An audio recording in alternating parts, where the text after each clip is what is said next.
அமெரிக்காவினுடைய அதிபர் ட்ரம்ப் அவர்கள் அவருடைய சோசியல் மீடியா அக்கவுண்ட்ல ஒரு மேப்பை வெளியிட்டார். அந்த மேப் தான் இன்னைக்கு உலகம் முழுக்க பேசுபொருளாக மாறி இருக்கிறது. அமெரிக்கா, கனடா, கிரீன்லாந்து, வெனிசுலா ஆகிய 4 நாடுகளும் இனிமேல் அமெரிக்கா தான். இதுதான் அமெரிக்காவின் புது மேப் என்று அவர் வெளியிட்டார். உலகம் முழுக்க மிகப்பெரிய அதிர்வலைகளை ஏற்படுத்திய இந்த செய்தி 24 மணி நேரத்திற்குள் தலைகீழாக மாறிவிட்டது.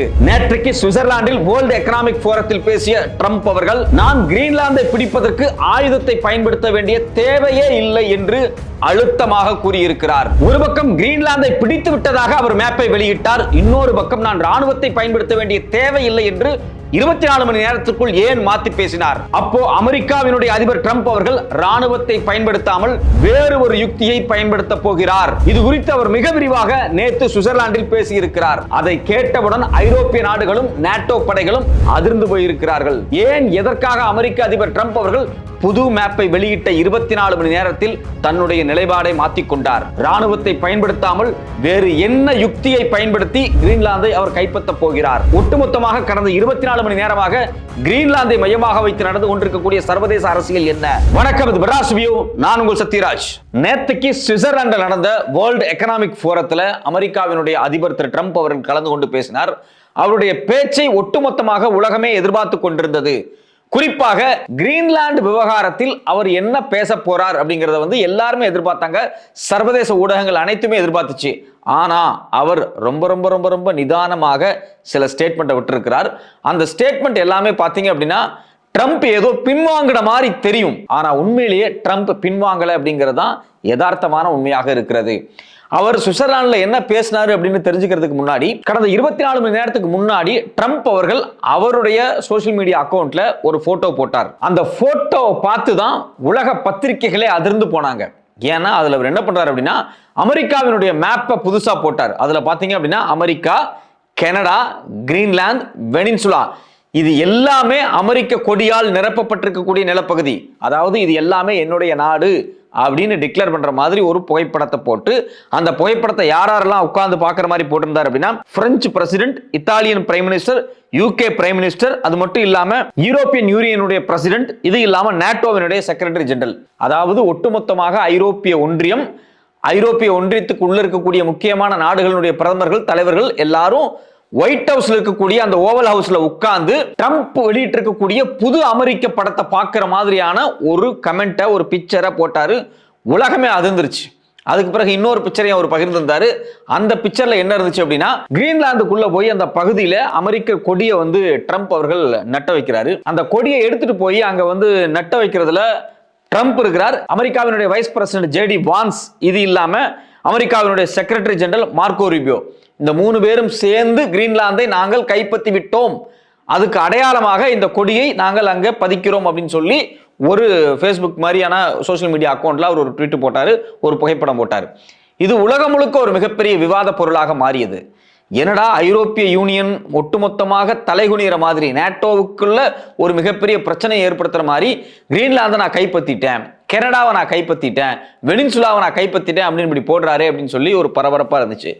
இந்த மேப் போட்டு உலகம் முழுக்க ஒரு பெரிய விவாத பொருளாக மாறிக்கொண்டிருந்த நேரத்தில் ஒரு 24 மணி நேரத்துக்குள்ள அமெரிக்காவிலிருந்து புறப்பட்டு சுவிட்சர்லாந்து போறாரு. போற வழியில் என்ன நடக்குது அப்படின்னா அவருடைய ஃபிளைட் சில கோளாறுகள் ஏற்பட்டு அந்த விமானம் 2 மணி நேரம் நிறுத்தப்பட்டு திருப்பி ரிப்பேர் பண்ணப்பட்டு வேற விமானம் கொண்டு அவர் சுவிட்சர்லாந்து போறாரு. சுவிட்சர்லாந்துல அவர் எதுக்கு போறாரு அப்படின்னா அங்க நடக்கக்கூடிய வேர்ல்டு எக்கனாமிக் போரத்துல பேசுறதுக்காக போறாரு. அந்த வேர்ல்டு எக்கனாமிக் போரத்துல அவர் கொஞ்சம் அடக்கி வாசிச்சாரு. அவர் நான் கிரீன்லாந்து மேல எந்த படையும் கொண்டு செலுத்த மாட்டேன் அப்படின்லாம் சொன்னாரு.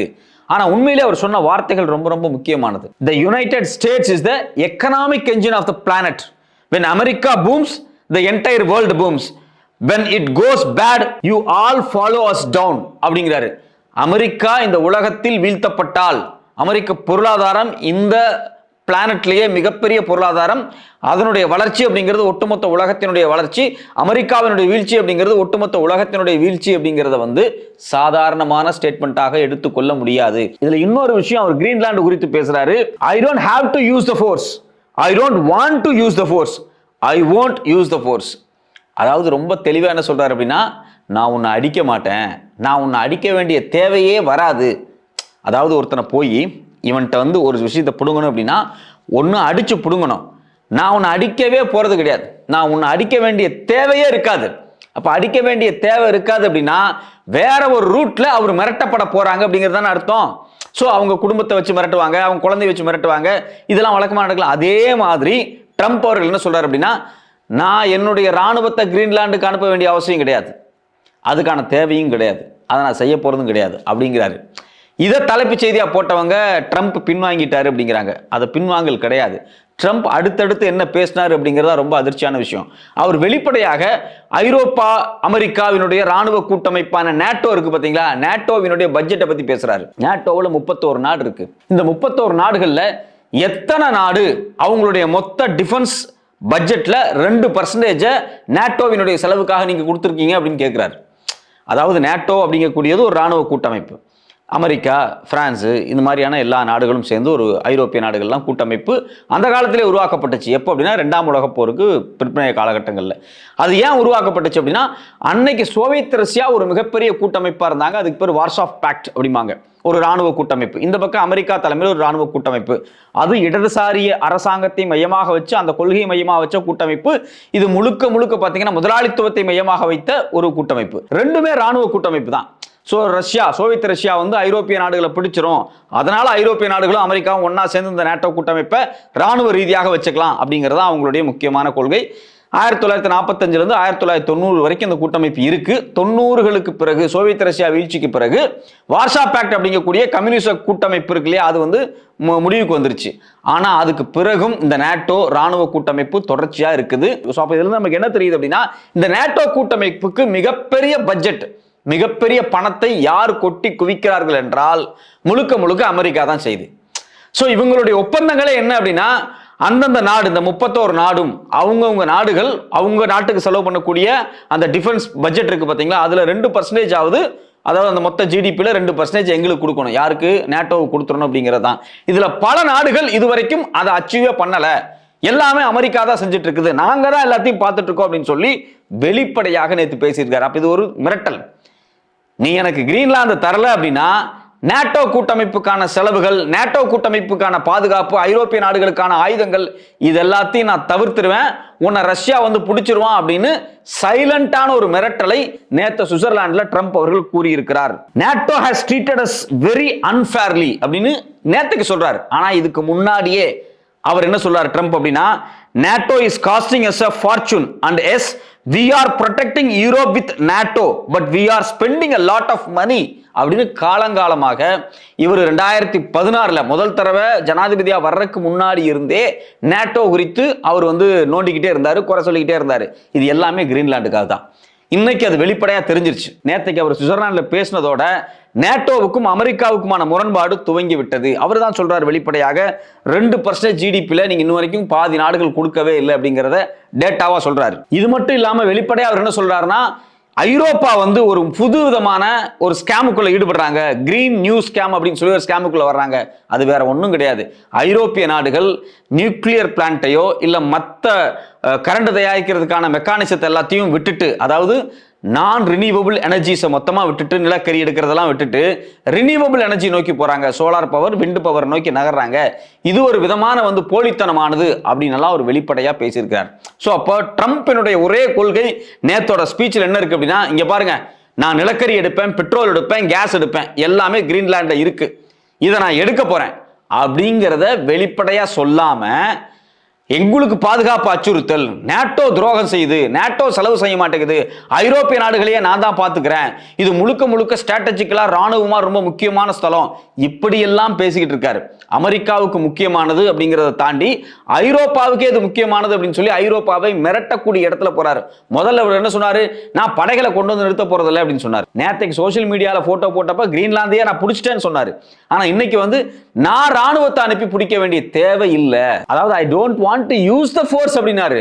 அந்த ஃபோர்ஸ் நான் யூஸ் பண்ண வேண்டியதில்லை அப்படின்னு சொல்லிட்டு நேட்டோ கூட்டமைப்புக்குள்ள ஒரு மிகப்பெரிய மோதலை உருவாக்க ட்ரம்ப் முயற்சிக்கிறார். இதுல இன்னொரு முக்கியமான விஷயம் என்ன அப்படின்னா, இவர் ராணுவ ரீதியாக நேட்டோவை அச்சுறுத்திட்டு கிரீன்லாந்தை பிடிக்கிறதுக்கு முக்கியமான ஒரு காரணம் என்ன அப்படின்னா, அது ஸ்ட்ராட்டஜிக்கலா மிலிட்டரியா ரொம்ப முக்கியமான பாயிண்டா அப்படின்னா ஒரு முக்கியமான பாயிண்ட் தான். ஆனா அதை விட ரொம்ப முக்கியமான விஷயம், அங்க இருக்கக்கூடிய $4 ட்ரில்லியன் அமெரிக்கன் டாலர் அளவுக்கான மினரல்ஸ் தான், கிட்டத்தட்ட 400 லட்சம் கோடிக்கு அதிகமான மூல வளங்கள் அந்த கிரீன்லாந்து பனிப்பாறைகளுக்கு கீழே இருக்குது. இதை வெட்டி எடுக்கணும், அதுதான் அவங்களுடைய ஒரே நோக்கம். ஏன் இதை உறுதியா சொல்றோம்னா, ஏற்கனவே அமெரிக்காவினுடைய ஏர்பேஸ் அங்க இருக்கு. கிட்டத்தட்ட 3 ஏர்பேஸ் இருக்கு, ஒரு நேவல் ஏர்பேஸ் ஏற்கனவே அங்க இருக்கு. அது மட்டும் இல்லாம அமெரிக்காவினுடைய மிகப்பெரிய கொள்கையான இந்த கோல்டன் டூமுக்குள்ள கிரீன்லாண்டை கொண்டு வரணும் அப்படின்னு அவங்க முயற்சி பண்றாங்க. கோல்டன் டூம் அப்படிங்கிறது வேற ஒன்றும் கிடையாது, அது ஒரு விதமான ஆர்கிடெக்சர். மொத்தமாக ஐரோப்பிய நாடுகளோ ரஷ்யாவோ சீனாவோ எந்த நாடாக இருந்தாலும் சரி, வான்வழியாக எவ்வளவு பெரிய பேலிஸ்டிக் மிசைலா இருந்தாலும் சரி, சூப்பர்சானிக் மிசைலா இருந்தாலும் சரி, எதை வேணாலும் அடிக்கிற மாதிரி இருந்தா அதை தடுக்கிறதுக்கான ஒரு செக்யூரிட்டி சிஸ்டத்தை உருவாக்குறதுக்கு கிட்டத்தட்ட 40-50 லட்சம் கோடியை செலவு பண்ணி அமெரிக்கா கடந்த 2025 இருந்து வேலை பார்க்க ஆரம்பிச்சிருக்கு. ஒட்டுமொத்தமாக அமெரிக்கா சார்ந்த நிலப்பரப்பை ஏவுகணை தாக்குதல் இருந்து பாதுகாப்பு பண்றதுக்காக ஒரு கூடாரமான பாதுகாப்பு அமைப்பை உருவாக்கிட்டு இருக்காங்க. ஏற்கனவே இஸ்ரேல் வந்து அயன் டூம் ஒன்று வச்சிருக்காங்க, அதே பேட்டர்ன்ல இவங்க கோல்டன் டூம்னு பண்றாங்க.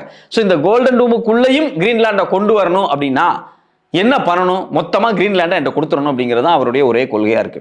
ஸோ அவர் ஐரோப்பிய ஒன்றியத்தை மிரட்ட ஆரம்பித்து விட்டார். டென்மார்க்கை மட்டும் மிரட்டிக்கிட்டு இருந்தாரு, நேற்றுக்கு ஸ்பீச்சில் நேட்டோவையும் சேர்ந்து மிரட்டுறாரு.